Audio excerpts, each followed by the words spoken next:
Few moments in history carry more mystery than those 3 silent days.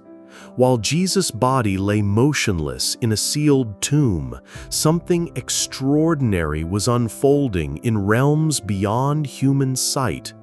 This wasn't the end his followers had imagined, nor was it the defeat his enemies had celebrated. What happened during those 72 hours would determine the fate of every soul who had ever drawn breath. The clue lies hidden in Jesus' own words, spoken before his crucifixion. The Son of Man will be 3 days and 3 nights in the heart of the earth. Heart of the earth. Not merely buried in soil, but descended into something deeper, something that had never before been conquered. The Apostle Paul later confirmed this mysterious journey. He descended into the lower parts of the earth before he ascended far above all heavens. These weren't random destinations. The heart of the earth had a name that struck terror into ancient minds: Sheol in Hebrew, Hades in Greek. This wasn't the fiery hell of popular imagination, but something far more complex and terrible. Picture a vast underground realm, divided into territories like a conquered city.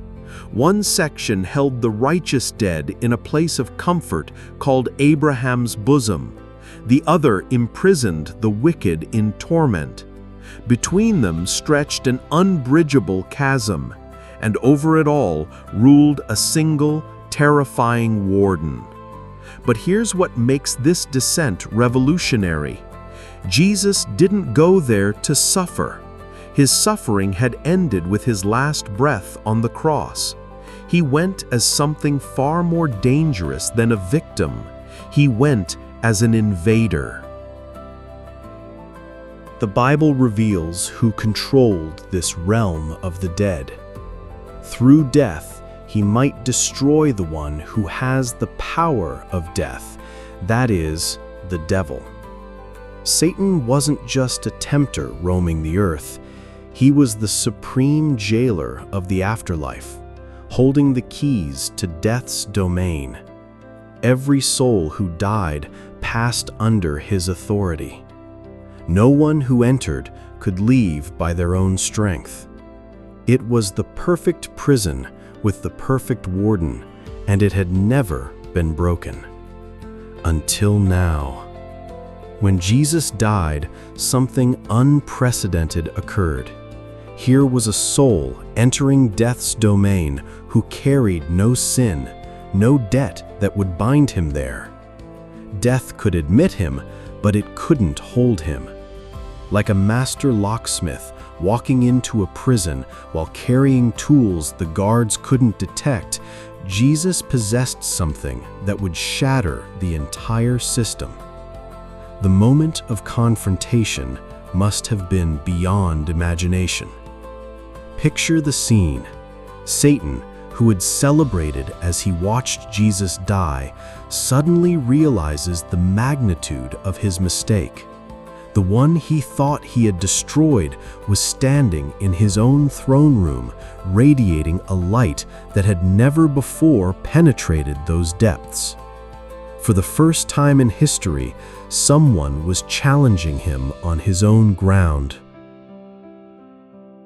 What happened next changed everything. The book of Revelation records Jesus' triumphant declaration, "I was dead, and behold, I am alive forevermore, and I have the keys of death and Hades." Keys represent absolute authority. Whoever holds the keys controls entry and exit completely. If Satan previously ruled the empire of death, and Jesus now possessed the keys, only one conclusion was possible. The keys had changed hands through conquest. This wasn't a negotiation, it was a military operation. Paul describes the victory in graphic detail. Having disarmed the powers and authorities, he made a public spectacle of them, triumphing over them by the cross. The word disarmed means to strip an enemy soldier of weapons and armor. Public spectacle evokes a Roman triumph, where a victorious general paraded his defeated enemies through the streets. Jesus had publicly humiliated the spiritual forces of evil, displaying their defeat before all creation. But victory required more than conquest. It demanded liberation. The righteous dead had been waiting in Abraham's bosom for centuries. Adam, the first man, was there. Noah, who had saved humanity from the flood. Abraham, to whom God had made promises about his descendants. Moses, who had led Israel out of Egypt. David, who had written prophetically about this very moment. "You will not abandon me to Sheol, nor let your Holy One see corruption." They had died in faith, trusting in promises they wouldn't live to see fulfilled. They were righteous but trapped, safe but imprisoned. The final door to heaven remained locked until someone could pay the price and claim the authority to open it. That someone had arrived. With the keys of death and Hades now in his possession, Jesus began the greatest jailbreak in history. One by one, he called them forth. Adam stepped into light he hadn't seen since Eden. Abraham walked toward the fulfillment of promises made centuries before. Moses, who had only glimpsed the promised land from a mountain, now entered the ultimate promised land itself.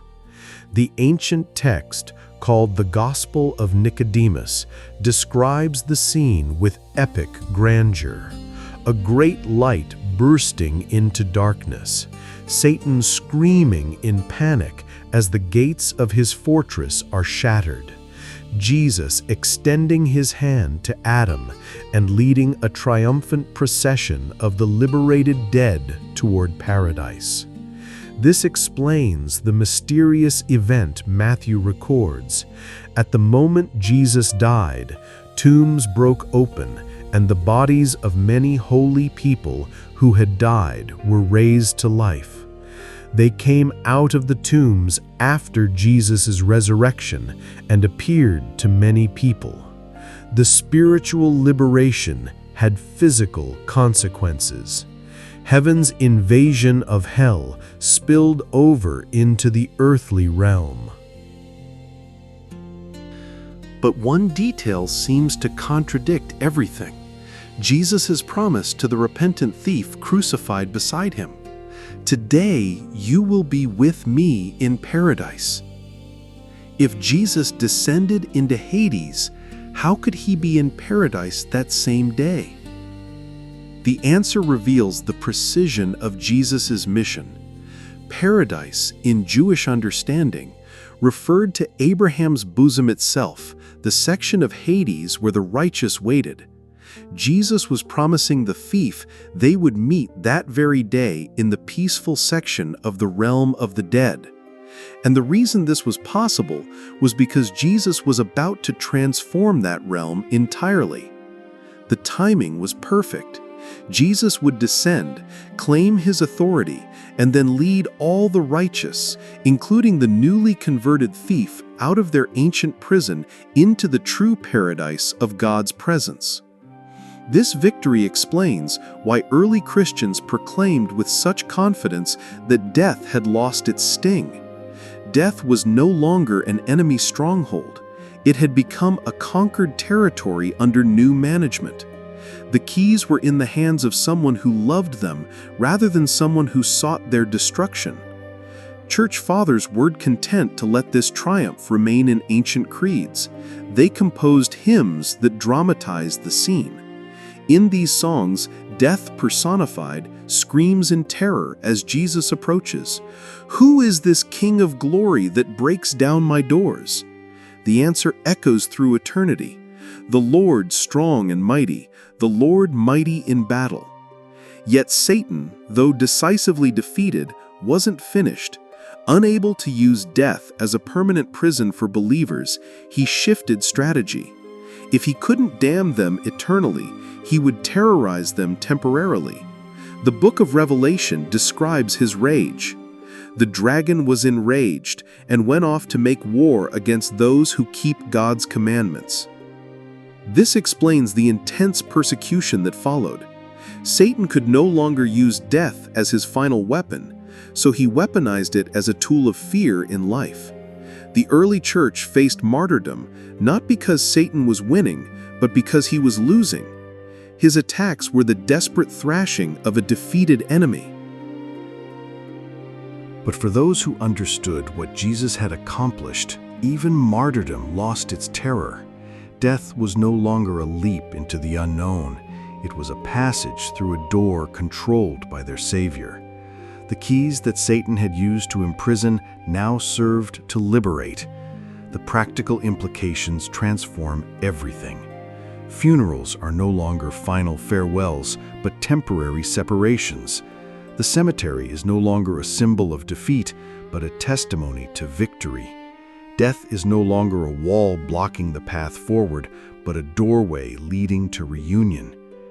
Every believer who dies now follows the path Jesus blazed. They pass through death's domain under the protection of the one who conquered it. What was once Satan's stronghold has become Christ's highway.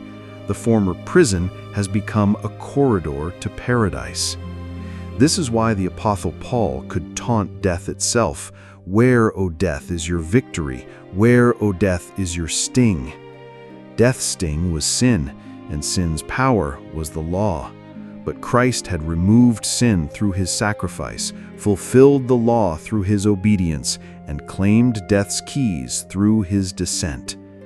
The story of those 3 days reveals God's love at its most profound. Love that was willing not only to die for humanity, but to descend into the deepest darkness to ensure their liberation. Love that invaded enemy territory to break chains that had bound souls for millennia. Love that transformed the greatest defeat in history into the greatest victory. When Jesus rose on that first Easter morning, he didn't emerge from the tomb alone. He brought with him the keys to death and hell, the authority over the afterlife, and the guarantee that everyone who believes in him will follow the same path from death to life. The empty tomb wasn't the beginning of his victory. It was the public announcement of a battle already won in the depths, a conquest already completed in the darkness, a liberation already accomplished in the heart of the earth. And because he holds those keys, death itself will one day be destroyed. Revelation promises that death and Hades will be thrown into the lake of fire, eliminated forever from God's new creation. The realm that once held all humanity captive will be abolished, its doors sealed permanently, its power broken beyond repair. Until that final day, those keys remain in the hands of the one who loves us most. Death cannot touch a believer without his permission.